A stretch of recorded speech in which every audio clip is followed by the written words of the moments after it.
Então, Freud vai trabalhar em essência, vamos dizer assim, como estrutura nuclear do funcionamento do comportamento humano, a relação do trio parental, ou seja, a relação entre pai, mãe e filho ou filha, vamos dizer assim. E haveria, no desenvolvimento do nosso psiquismo, um espelhamento da figura de homem ou da figura de mulher na nossa mente, a partir das imagens daquele que exerce a função de pai e daquela que exerce a função de mãe. E o pai é aquele que representa o mundo, o estar no mundo. Representaria vamos dizer assim, a figura que coloca o filho ou a filha no mundo para caminhar com as suas próprias pernas. E tudo que diz respeito e que se projeta nessa questão do estar no mundo, do viver o mundo, viver a vida e caminhar com as suas pernas. E a mãe é a figura da deusa Gaia, aquela que recebe, que acolhe, que dá o berço, que aconchega, que envolve o filho ou a filha em afeto. Então são imagens simbólicas que podem ser projetadas nas mais variadas relações nossas com tudo aquilo que é exterior a nós, seja a convivência com pessoas, na escola, no trabalho, na vida social, enfim. Durante toda a nossa existência, nós fazemos essas projeções da relação desse chamado trio parental, relação com o pai e com o filho. Interessante que Jesus, que assim como Freud também era de ascendência judaica, ele vai usar também o termo pai como referência a Deus. É como se a figura de Deus fosse justamente essa imagem funcional do pai que coloca o filho no mundo para caminhar com as suas próprias pernas, entendendo que o filho ou a filha deve caminhar no aprendizado, nos seus tropeços, sem deixar de dar aquele amparo necessário para que esse aprendizado possa ocorrer da melhor forma possível. E, vamos dizer assim, essa figura de Deus enquanto Pai, como representação de mundo, de necessidades de nós aprendermos por nossos próprios passos, se dá em cima daquilo que seria a deusa Gaia, o planeta Terra, que acolhe, que te recebe, que é tua casa, que é tudo aquilo que te acolhe e te consola. E Jesus vai chamar a Deus de Pai. Mas Jesus vai colocar um outro elemento no conjunto ou na intersecção ou na interação das relações humanas, na medida em que coloca Deus como sendo a solução essencial das crises de convivência. Então, quando Freud fala do trio parental pai, mãe e filho, e de todos esses conflitos, no final das contas, a psicanálise de Freud, apesar de nos levar a conhecer a vida, não nos leva a uma solução dela. Na minha forma de entender, porque falta essa figura de Deus, esse outro fator, esse fator resolutivo que é Deus. É como se Freud tivesse adstrito ou tivesse se fixado na tábula da lei dos 10 mandamentos mosaicos, no honrar pai e mãe, em essência, e faltou o amar a Deus sobre todas as coisas, que é prerrogativa ou que é condição necessária para que você possa honrar pai e mãe. Se você não coloca Deus na frente, é muito difícil perdoar alguém ou se perdoar ou enfrentar situações difíceis que exigem mudanças de valores. Mas quando você fala assim, por Deus eu faço, então você adquire novas forças para conseguir a solução do que você deseja.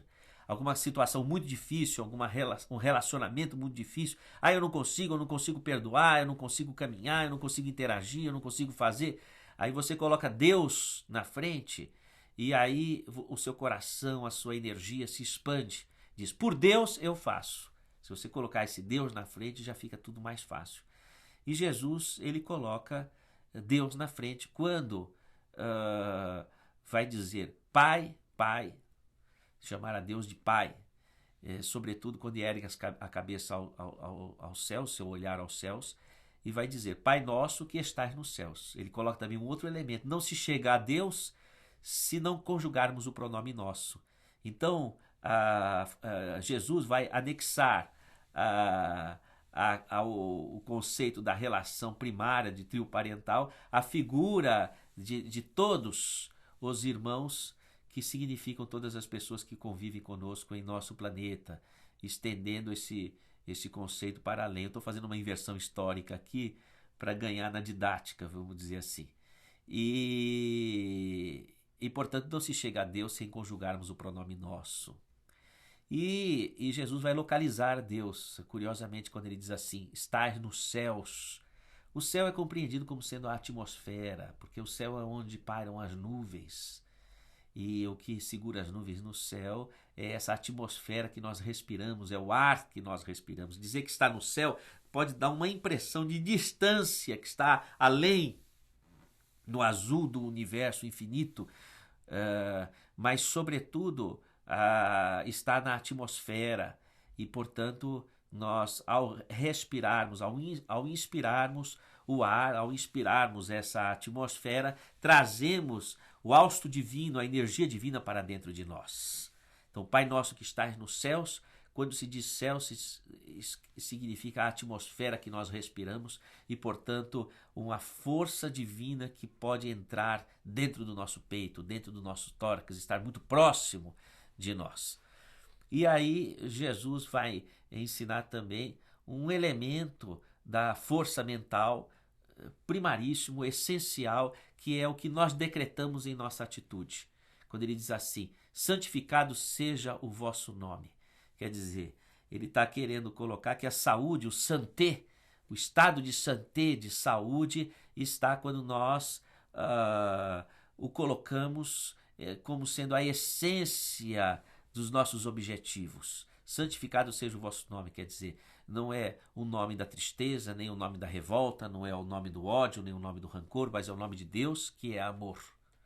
Então, santificado seja o vosso nome, venha a nós o vosso reino, porque eu não quero que chegue em mim a tristeza, a desordem, a revolta, o rancor. Eu quero que venha a mim o reino de Deus, que é um reino de amor. Então, Jesus ensina a direcionarmos a nossa mente na trilha da força divina, da força do amor. Venha a nós o vosso reino, seja feita a tua vontade, porque na maior parte das vezes o nosso sofrimento se dá porque nós saímos da trilha do caminho da verdade e da vida. Saímos dessa essência divina, dessa relação tácita que devemos ter com Deus. E deslocados desse caminho, nós perdemos a força de nossa vontade, a nossa capacidade de gerenciar a nossa vida. Então nós pedimos que seja feita a tua vontade, quer dizer, a vontade,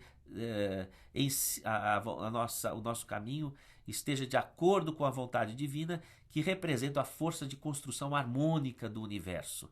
Isso significa que eu estou dizendo que eu quero estar em sintonia com a harmonia do universo.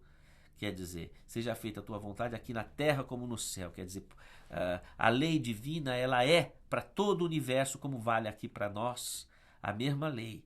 Então, estarmos em sincronicidade com Deus, com a sua vontade, que é a vontade de tudo no universo, que é essa lei de harmonia que rege a vida. E isso imprime uma nova direção para a nossa existência. E diz assim: o pão nosso de cada dia nos dai hoje. Porque para caminharmos precisamos de energia, precisamos de saúde, precisamos de discernimento, precisamos de sabedoria. Então nós precisamos do alimento, mas não é só o alimento físico. É também o alimento espiritual. É pão também a dificuldade que a gente passa, a doença, a pessoa difícil. Tudo isso é o pão que alimenta de sabedoria a alma. E nós não vamos jogar cinzas no pão. Nós vamos valorizar as dificuldades pelas quais passamos, as situações, procurando entender que aquilo é alimento para que nós possamos adquirir sabedoria. Uma doença, uma desordem, uma pessoa difícil, uma situação difícil sempre nos convida a uma transformação para que possamos adquirir o estado de sabedoria. E isso é o pão que alimenta a alma. Então a pessoa munida desse recurso começa a caminhar. Mas o que acontece? Vem as culpas. Veja que Freud trabalhou muito a culpa como essência das neuroses. Então, a prece do Pai Nosso em Jesus vai dizer: perdoai as minhas faltas. Quer dizer, me deixa recomeçar novamente. Como tudo na natureza recomeça, eu também quero começar de novo, passar uma régua no passado e dessa vez poder acertar. E a misericórdia divina permite o recomeço. De sorte que está aí a solução das culpas das nossas neuroses, é entender a bondade infinita de Deus e saber que nós podemos recomeçar, que nós podemos reconstruir a nossa vida a partir de uma nova atitude. E aí nós conseguimos sanear as culpas tão estudadas por Freud na origem de suas neuroses, cuja solução é nessa relação com Deus. Nós pedimos o auto-perdão e, ao mesmo tempo, recomeçarmos, uma oportunidade de recomeçarmos, de reconstruir a nossa trajetória. Mas, se a consciência agora está livre da culpa e nós caminhamos, o coração pesa com a mágoa, as más águas, a água ruim, a água que fica parada ali do ressentimento. Então são más águas, não podemos ter más águas no coração. Nós precisamos de cultivar boas águas, a fluidez, que nós possamos aprender a perdoar, deixar fluir, deixar passar, já passou. São águas que passaram, não fique estocando no coração águas sujas de, às vezes, situações que já foram, não adianta ficar ruminando ali com más águas no coração, que essas águas possam fluir e que a gente possa se libertar. Então veja, em essência, a psicanálise moderna encontra suas soluções no cristianismo primitivo no sentido de original, da simplicidade de tudo aquilo que Jesus veio nos trazer como grandes ensinamentos. E, naturalmente, nós vamos entender finalmente que se o universo foi construído por um Deus de amor, tudo é representação de amor. A nossa vida é uma estrada incrustada de milagres e que possamos enxergar os pontos de milagres na nossa trajetória, muitas vezes difícil, no anonimato de nossos sofrimentos. Muita paz, que Deus te abençoe e até o próximo programa, se Deus quiser.